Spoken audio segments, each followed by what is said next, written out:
Imagine if terrorists somehow obtained nuclear weapons or radioactive material. How prepared would we be for such a potential calamity? America's front line of defense against atomic terrorism is based here in southern Nevada in the form of NEST, the Nuclear Energy Search Team. Much of what NEST does is classified, but George Knapp of the I-Team spoke with its founder. And here's the exclusive story. George. It's Nuclear Emergency Search Team. Ah, sorry. But it does very important work. There may be as many as 800 people who are part of NEST, although the government won't give exact numbers. The same is true for its budget, and only a handful of NEST members will ever make their identities known. But they are here, working and living among us, ready to respond at a moment's notice to the ultimate terrorist threat. The destruction of an American city with an atomic device seems far more possible since the events of September 11th. Intelligence agencies can now document attempts by Osama bin Laden and others of his ilk to obtain either nuclear weapons or nuclear material that could be made into a so-called dirty bomb. Few doubt that if terrorists had a bomb, they would use it. And that's one reason the U.S. has NEST. Find those nukes cheap. In movies like Broken Arrow, made back in the 90s, the Nuclear Emergency Search Team's mission has been mentioned. But even Hollywood would be hard-pressed to overhype what the team does. NEST got born as a result of a nuclear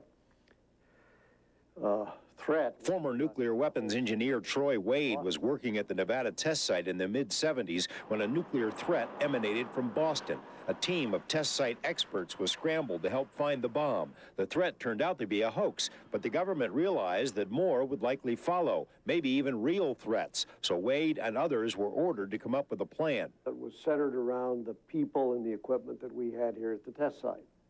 And we came back from that meeting and we started putting together this response, and we ended up calling it the Nuclear Emergency Search Team. One of its first jobs was to help locate the remains of a Russian atomic satellite that crashed in the remote wilderness of Canada. NEST also pitched in when a huge conventional bomb was planted inside Harvey's Casino in Lake Tahoe, an extortion plot that didn't work out. Of course, a nuclear explosion would be much worse, which is why the government remains secretive about NEST, its members, its budget, its missions. We wondered if there have been missions that the public has never been told about, threats that might have set off panic if they were known. Yeah, you can assume that. And you can't say anything more about it? That there are missions? Yes, there are missions, and there are some that people talk about and some they just don't talk about. What we do know about NEST is that it's based in southern Nevada. This building in Nellis Air Base holds hundreds of tons of sophisticated equipment that can be loaded quickly onto planes and dispatched to any place in the country within hours. 90% of the people who work for NEST are volunteers who have other jobs for the government. Their identities are kept secret because of the fear that terrorists might target them. It's a real threat that if the bad guys, for lack of a better word, know who we are. NEST has the best radiation detection equipment in the world. Its agents can pack such gear into choppers or planes, can put it into cars and cruise neighborhoods, or plop it into briefcases to allow for low-key searches of public places.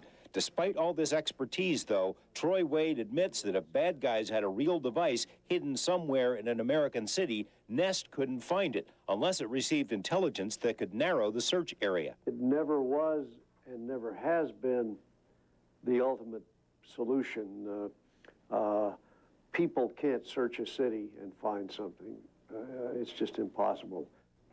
It may be disconcerting to hear that even NEST would be unable to find an atomic device without help, but the team is capable of amazing things. Tonight at 11, we'll show you what would happen if terrorists or other bad guys smuggled a nuke into a major city. Also, the presence of NEST here could boost the possible expansion of anti-terrorism training at the Nevada test site. We'll have more on that as well. That'd be a good thing.